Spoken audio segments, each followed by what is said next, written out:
Hello. This video is going to address converting between systems of angle rotation. Okay. One thing I want to make clear is that in this trigonometry class we're going to look at several forms of movement, and I want to really just be clear about what the rotation is. So we can have horizontal movement, so you're moving from left to right. We can have vertical movement, you're moving up and down. And then you can have rotation, right, where essentially you're pivoting around a point. That's rotation. Okay. And if you're in a standardized rotation, you start at 0 degrees is due east. Okay. Now, the basic process of converting between any two systems is, and it doesn't matter when I say any two systems, that could be volume, mass, distance. In this case, we're going to address angle rotation. But that process is always the same. You multiply by 1 using an equivalency between the two systems. So then you choose denominator units to be the units you're starting with, and the numerator units to be the units you want to end with. All right. So let's do a really familiar example so that we can really just break it down, something that you already know, and look at the pieces. So let's say I tell you this distance is 3 inches, okay? And you want to convert to feet. So you know, here's your equivalency. You know that there are 12 inches in 1 foot, okay? So 1, when you multiply by 1, that could be 12 inches divided by 1 foot. Oops. Or 1 could also be 1 foot divided by 12 inches. Because remember, when I write 12 inches, I'm representing a certain distance, and that distance is the same distance as 1 foot. So the same distance over itself is 1. Now, if I start with 3 inches, and my process is to multiply by one of these equivalencies, right, either this one or this one, and I want to choose the denominator units to be the units I'm starting with, and the numerator units to be the units I want to end up with. So essentially, in the denominator, I'm going to have inches, which is what I'm starting with, and feet, which is what I want to end up with. So in this case, I want this one right here. 1 foot is 12 inches. And what's going to happen is the inches cancel out, the numerator and the denominator, and then you're going to be left with feet, and then you just multiply the numbers. 3 times 1 divided by 12 is a fourth, or 0.25. Now I know you knew this, but that's why I wanted to use it, is because you do know it. It's simple. You can follow through. It's really no different when we go and we talk about angle rotations. It's going to be the same process. You just have to learn the equivalencies, commit them to memory, and then understand that you're multiplying by 1 and know which equivalency to use. That's it. Okay. So here are some equivalencies for systems of measurement. There are others, but these are the most common ones. So you have 1 revolution around the circle, meaning you start at a point, you go all around the circle, and you end up exactly the same place. That is 360 degrees. Then you have 1 degree is 60 minutes, and do be careful about these symbols, right? And then 1 minute is 60 seconds. So we're going to work with these before we get to this. And then visually, I just want to kind of let you see. And I'm not the greatest artist, but we'll try. So here's 1 revolution. I start at 0, right? And I go all the way around, like this. I'm pivoting around that central point there. Boom. I end up at the same place. I went 360 degrees. Well, that's a lot of subdivisions, right?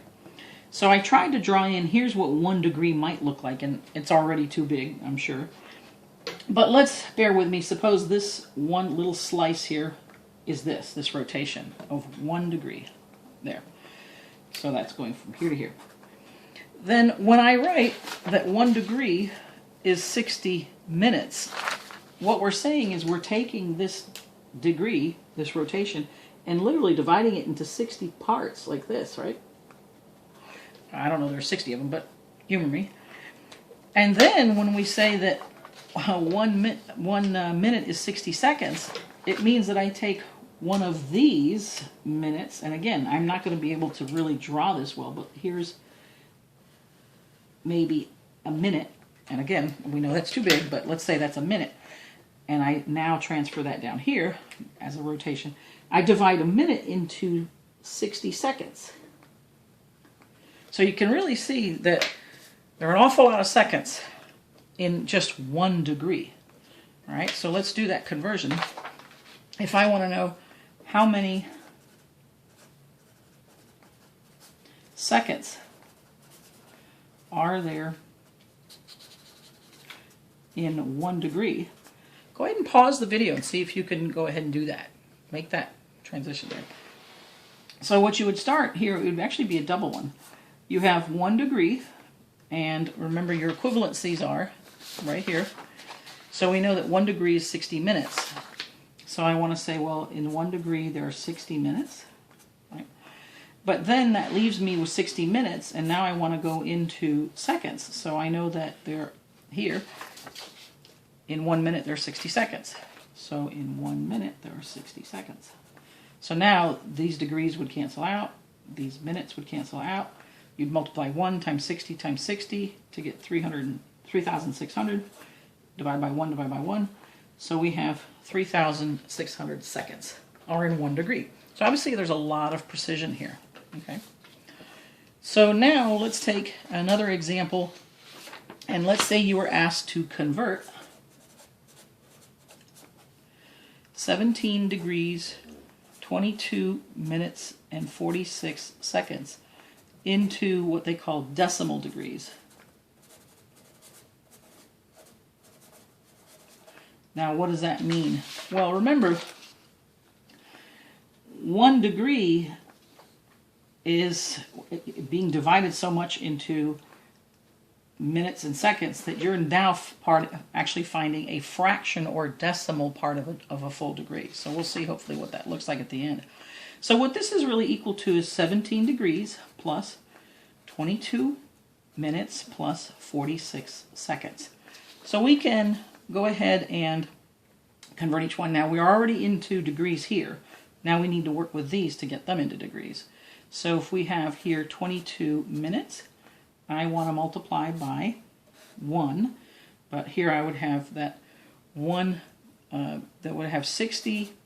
There are 60 minutes in 1 degree. So now the minutes cancel out, and so I basically have 22 times 1 divided by 60, or 22 divided by 60, and you're going to get 0.3667 degrees. So now we're in degrees, and now we have to convert still the 46 seconds into degrees. And again, we're going to go and say, okay, well, there's 60 seconds in 1 minute, and then now we're into minutes. And now I want to say, well, there's 60 minutes in 1 degree. So now, I'm going to use a different color here. These cancel out, these cancel out, and I'm going to be left with degrees, right? I'm going to be left with degrees. And if you multiply 46 times 1 divided by 60 divided by 60, and that's actually what you're going to do in your calculator, you're going to get 0.0128 degrees. So now if I add all that up, 17 degrees plus 0.3667 degrees plus 0.0128 degrees, you're going to get 17.3795 degrees. Now, I'm not sure if visually I can show you what that really means, but we're going to try. Okay. So what that means is you're starting rotation here at 0 degrees, and you start and you go 17 degrees, right? And then let's say this would be, again, much bigger than it really is, but let's say that's 18 degrees. Well, you're saying how much more do I have in degrees? Well, 22 minutes, well, we know 22 minutes. There's about 60 minutes in a degree, so this is almost a third, right? 20 divided by 60 is about a third. And notice we got 0.3 would have been about a third, but you know, there's a little bit more. And then you still have your seconds. So what you're saying is you're going 17 degrees plus a little bit more, almost, let's say 0.4, right? Plus another 0.4 of the way, like that. So you're actually rotating from here to about here. Okay? Like that. All right. Thanks so much for listening. Oh, wait, there is something else I wanted to talk about. Wait, before we go. This is a little bit ahead. I'm jumping a little bit ahead, but it's the same concept. You're going to find out later that 360 degrees or 1 revolution, right, or 1 revolution, is the same as 2 pi radians. 2 pi radians. So radians is going to be your new system. Another way of measuring angle rotation. So you're going to do the same thing. So let's say, for example, somebody says, convert, let's say 8 degrees into radians. Well, remember, you basically have that 1 is 360 degrees divided by what? 2 pi, or 1 is also 2 pi divided by 360 degrees. So go ahead and set that up. Pause that and set that up. What would you do? All right, so hopefully you would say 28 degrees. You're going to multiply by 1. Remember, you want to get out of degrees and go into radians, right? So you'd say this equivalency, 360 degrees, and then here 2 pi. If you want, you can write radians to help you out. And essentially what's going to happen then is you're going to cancel out cancel out degrees and go into radians. That's what you'll have. And so you'll actually multiply 28 times 2 times pi and then divided by 360, and you should get 0.48, let's say 9 radians. And then of course there's something you'll learn later, but they don't actually write radians, but it's understood. And let's say they asked you to convert 1.7 radians into degrees.